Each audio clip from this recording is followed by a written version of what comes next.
All right, my friends, the most important person in estate planning. That's what we're going to talk about here today. Let me get my trusty pen. All right. So what we have here is I've been dealing a lot, well, not a lot, but I've had working with a guy, a real nice guy, a wonderful human being who's trying to make sure some of that's important to him doesn't blow through the money that they leave to him via a lawsuit or just a lack of awareness on how financial matters work. And so we're talking about arrangements, and I've seen this situation a million times a Sunday. And the issue is we don't want this guy to take ownership of funds because he could squander it. He could get sued. Just anything could happen. I mean, it's just numerous calamities that could approach the guy who takes ownership of funds that could just doom him. In fact, I was just reading an article just this morning about lottery winners. How many lottery winners have just wished they never won the lottery. And the reason is because they got the sudden wealth. There's a lady who has some kind of institute called the Sudden Wealth Institute. I forgot her name, Susan something or other. And she writes in the Journal for Financial Planning. And I'm kind of fond of what she does because I do think there is something that says if you just have this found money, essentially house money, you're going to change your behaviors, you're going to change your life. And a lot of times that's not good. That's just not good if you just think, hey, I got all this money, it's unlimited supply, and next thing you know, you're broke and bankrupt. And you see this with football players and all these athletes who come up from really bad backgrounds and just get this sudden wealth as 18-year-old or 22-year-old out of college, and it's sad. So what happens with the most important person in estate planning is a couple things. Is that I'm going to give you an example here, all right? And this is a bad example because I'm going to pick on children of your children, my children, but it's a good place to start, all right? And so what happens is, here you are, and you got all this money, right? So and look, I can't draw for crap. The only thing I used to draw when I was a kid growing up was Raiders football helmets. So I drew them like this, like that, and then I had the little Raider thing up there. And that right there, and then I have the little black stripes. I used to be a huge Raiders fan. I used to do that all day long in school, just draw football helmets, the Rams, the Raiders, the Redskins. I could never draw the Patriots one very well, at least the Pat the Patriot, the old Pat the Patriot. But anyway, so my drawing skills are weak at best, all right? So just bear with me. So here you are, you got all this money, you're like, man, I have a lot of money, or whatever, a lot of money, I don't care what it is, 10,000 bucks, $1,000,000, whatever. And you're like, but I know what's going to happen at my death. I'm going to leave it to Johnny. And here's Johnny. You can see he's smiling. He's got his hair all spiked up, hipster. And he's got all these ne'er-do-wells waiting for Johnny to receive this inheritance from you. And Johnny, and it could be Janie. I mean, my goodness, we're not just talking a boy here. And Johnny's got his dream on that boat, man. He's like, I'm going to buy that beach house the minute Dad dies. I can't wait. It's going to be mine. Oh, mine, oh, mine. And we're going to go party with all my ne'er-do-wellers. We're going to start some kind of band. And, man, it's going to be great. We're going to save the world. We're going to go to Antarctica and prove that global warming is here. We're going to do this. We're going to do that. And all these people are willing to take Johnny from his money, separate Johnny from his money. But remember, it's not his money. It's your money. And so you can see you're like, I don't know about that. And so the way most people do it is they leave it through the beneficiary designation of an IRA or their will. All right, and their will says, at my death, Johnny gets his money, or my IRA beneficiary designation says, at my death, Johnny gets his money, and it'll go shoop, shoop, shoop. And Johnny gets it, and Johnny is happy as a clam. He buys that boat. He's partying with his friends. And then we know there are studies that basically 80% of all money that passes to kids are gone within 2 years. If you ask me where that study's from, Frank, off the top of my head, I don't know. I've heard that enough. It's in the vernacular. One of these days I'll actually research it. I go with it because I've heard it enough. I don't know the validity of that, but it seems to make sense to me. It's just reading the list on the people who won lotteries and how many of them are just like hating life if they're still alive. So you're like, man, I do not want this to happen. I don't want Johnny to get my money and just blow it on partying with his friends. Because, heck, I could party, or I could just give it away to the church, or I could give it away to my alma mater. I could do whatever I want with it, but I don't want Johnny to be partying because, what I say, I don't want to fly coach so Johnny can fly first class when I'm the one who busted my butt for the money. I don't want that to happen.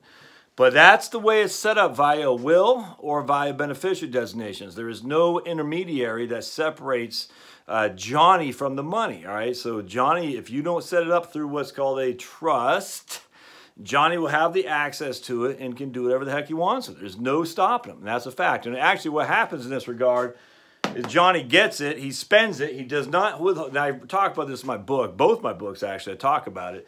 I have 3 now, but both ones I talk about with estate planning. Johnny gets the money, he spends it, he has no taxes withheld, he goes by this beach house, lake house, his boat, whatever, he's partying with his friends, and then all of a sudden, tax man comes knocking at the door April 15th of the following year and says, you owe $200,000 in taxes. And Johnny's like, I don't have $200,000, it's in this boat.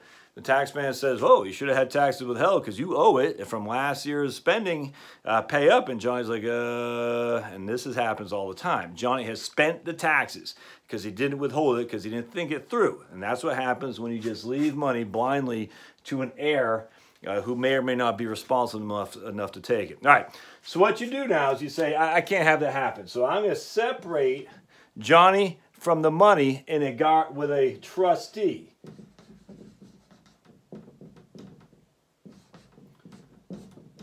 And that trustee is a person or a corporation. So a trustee could be a bank, could be your Aunt Nellie, could be anybody you name, the trustee. And what happens is now is the trustee gets the money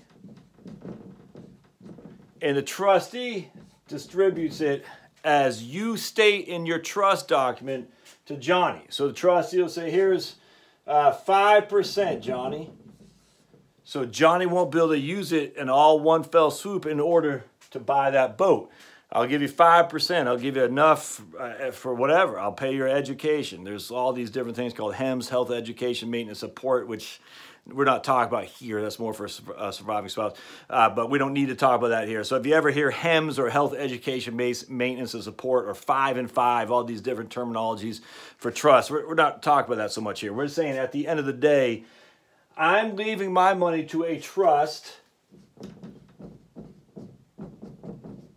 and my trust is going to be managed by a trustee. It's either a person or a corporation. And that trustee is the intermediary between my money and my will, my desire, not my will, my established what's the word I'm looking for?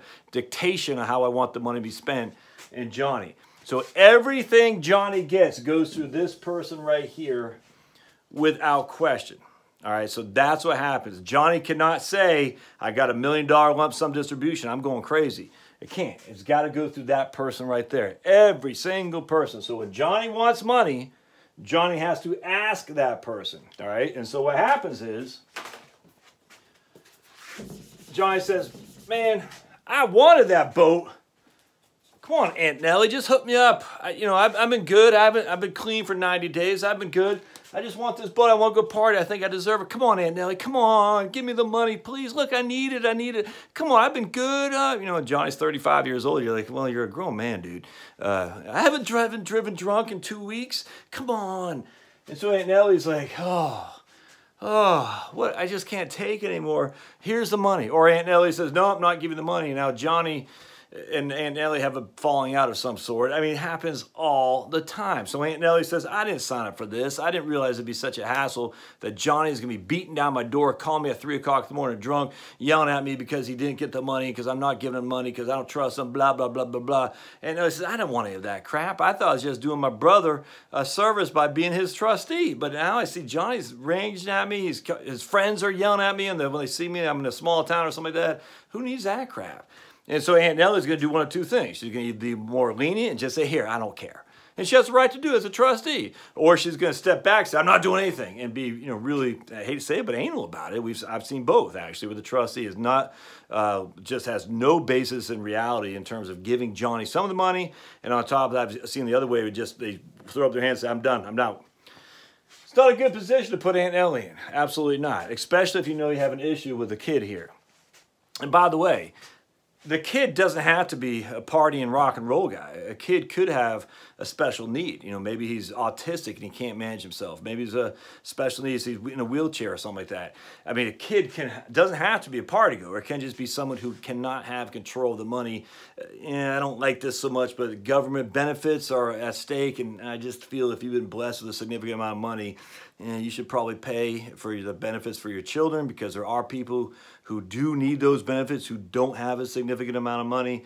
That's a moral judgment on my part. You don't have to agree with it, but I've always felt weird when people are trying to plan for estate planning and make themselves poor when they're actually not poor, because there are poor people out there who need those benefits. And Medicare and Medicaid, they don't have surpluses, my friends.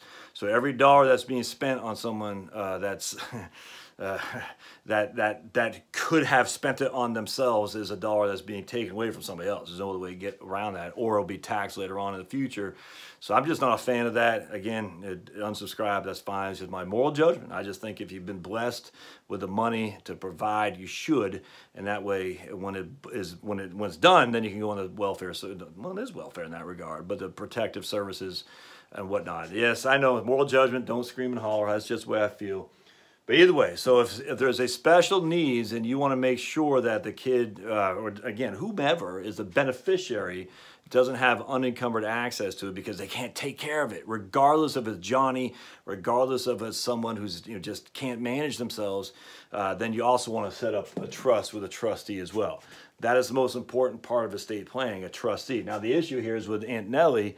Aunt Nellie's got to take charge of all this stuff. Aunt Nellie has an obligation to the beneficiary, all right? That's her obligation, to manage the account as a fiduciary on behalf of the beneficiary. And so if Aunt Nellie screws it up somehow, and it doesn't have to be screwed up in terms of, oh, Aunt Nellie, you should have done this or done that. It just has to be screwed up enough where Johnny says, I think she's screwing it up because she's not giving me enough money. I'm going to get an attorney and sue her to get more of my money, and I need her to validate that she hasn't screwed it up. And how do they validate that she hasn't screwed it up? What's the investment policy statement, the IPS? Have you maintained that? You got a diversified portfolio? Have you had to pay unnecessary taxes? Have you taken too much of a concentration of stock? You have too much Apple and not enough Amazon? Whatever it is. An enterprising attorney, estate planning attorneys are suing each other like you wouldn't believe. An enterprising attorney is going to want to see all the documentation. Have you had 4 quarterly meetings? Have you sent out notices to the beneficiaries about how you're managing the money in the trust on their behalf? Are you taking a fee? If you're taking a fee, are you justifying with actually having notes dictated that say this is what's going on, and Johnny, this is what we're doing with your money that your dad or mom left to you, but I am the beneficiary, I am the trustee, so I'm going to manage it on behalf of you. So is there notes? I mean, all this stuff, my friends. Where's the 1041? 1041 is the trust tax return. I cannot tell you how many people who are trustees don't even know what 1041 is. Is all the income being distributed to Johnny? If the income is being held in the trust, is it being paid tax at the highest possible rate, even though we only retain $11,000 of income? I'm telling you, the tax brackets for trusts are horrible. What's happening here? So if I'm retaining $11,000 more of income, maybe it's $12,000 this year, and I'm paying a 37% tax hit, I could have sent that to Johnny. You don't think an enterprising attorney is going to be on that like white on rice and say, whoa, whoa, whoa, Aunt Nellie, you're withholding $12,000 from my client, and you're paying 37% tax on that $12,000 because the trust tax return, that's how the trust tax brackets are, when instead you could have given to Johnny, and we've proven that Johnny's been clean and sober for 2 weeks. In fact, he's doing great now. He's in school studying quantum mechanics. Why can't he get the money? And Aunt Nellie's like, that's not true. Okay, well, there you go. Aunt Nellie's going to be in a world of hurt. So the second thing is you get a corporate trustee, which is generally speaking the way I would recommend you do, all right? Because a individual is a trustee in a case like Johnny, depends on who the beneficiary is. If it's a kid like Johnny, I'm getting a corporate trustee because I think a kid like Johnny could easily find some way to sue you as a trustee, absolutely. If it's a kid with autism or a kid with special needs or a kid that's maybe out of the country and you're managing on that person's behalf, Aunt Nellie's probably fine. But a kid like Johnny who's literally looking to party, he will find a way to sue the trustee because he feels the trustee is what being held between him and his partying times. So now you want a bank. I don't even know how you draw a bank. Like this maybe? bank. And that's what's called a corporate trustee. So like at USAA, they have a corporate trustee. I was just reading this morning, Vanguard's got a corporate trustee. The reason I was bringing this up because I was looking at Betterment and Wealthfront, and they don't have corporate trustees, which isn't shocking. I'm sure Schwab's got a corporate trustee. The problem with corporate trustees, especially a bank, I remember working in the platform where the banks, you see these corporate trustees just kind of lazy. They didn't care. They're like they've already been given the role of financial advisor. They can't be fired. A lot of the trust documents is very, very hard to fire the current trustee. And so you're like, you know, there's no incentive for them to be good stewards of your money. I mean, they got to do what the trustee says, what the trust document says, and on behalf of the beneficiary. And they want to be careful not to get sued by the beneficiary. But generally speaking, the corporate trustee will have all the documentation that they followed the letter to the rule of the law, and thus, if they do get sued, it's likely not to go too far relative to Aunt Nellie, who doesn't know what the hell's going on. So a corporate trustee, in a lot of times, is going to be preferable simply because they know the rules of the road and they will protect the assets from some crazy enterprising attorney. Now, with that said, a corporate trustee will charge you a fee. In fact, some of these fees are 2%. Through the roof. USA would charge a fee of like 1.55, I think, on $500,000 on top of investment management fees too. That's just tough. It's tough to see the benefit there. And when you're hiring a trustee or a corporate trustee, if it's just investment assets, it's hard to justify that.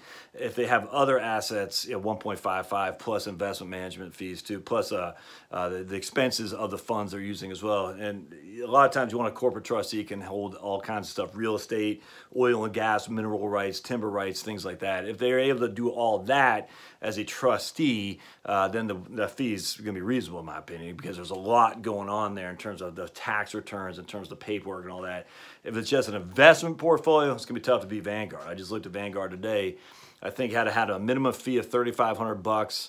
And I think it was, I don't want to say 500,000 was a minimum, but I think they can do it for $3,500, and it's 0.55. I mean, that's you can't beat that. For a corporate trustee with a wealth and breadth, the breadth and the depth, that's what it is, the breadth and the depth. Wow, talk about boilerplate corporate language. We have the breadth and the depth of a corporation behind you. But anyway, in that regard, with Vanguard's size, to get it for 0.55 or something, look, don't quote me on it, but man, that is a smoking deal to remove Aunt Nellie from the burden of being the trustee and having Johnny beating down her door at 3 a.m. in a drunken's fury, and just know that everything's going to be done and dictated correctly according to your intentions when you drew up the trust to begin with.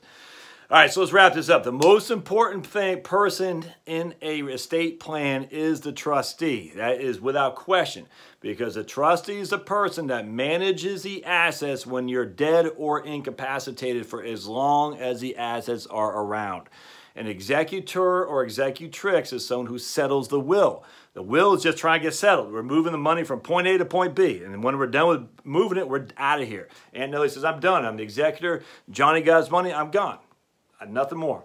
A trustee is not doing that, settling the will or settling the estate. The trustee is actually managing the estate, potentially for decades to come. Another reason I'm a fan of corporate trustee, because a corporate trustee inherently can't die.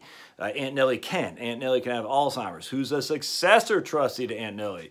Is it Uncle Bob? And Uncle Bob's already knee-deep in debt himself. If Uncle Bob's knee-deep in debt himself, and all of a sudden he's got $1 million to manage as a trustee, that could be problematic, my friends. And yeah, even if Uncle Bob squanders it and Johnny and his enterprising attorney sue Uncle Bob, there ain't no money there. What are they going to do? They can sue all day long, but if the money's been squandered, you can't make blood from a turnip, whatever it's called. So anyway, that is the issue. If you have money of some sort or asset, and you're worried about leaving it to somebody for whatever reason, you need a trustee to set up a revocable living trust, an irrevocable trust. I'll talk about those differently in a different time, but you need a trust to set up, and the most important person for that is your trustee. Hope this helps. If you like what you see here, as always, subscribe down below. Don't hesitate to give me questions, comments, concerns. I'm here to help as best I can. And if you have comments, put them in there. I'm telling you, people commented to me, I comment to them, and we learn a lot together. So I'm here to help, and you're here to help me too. We'll see you next time. Thanks, guys.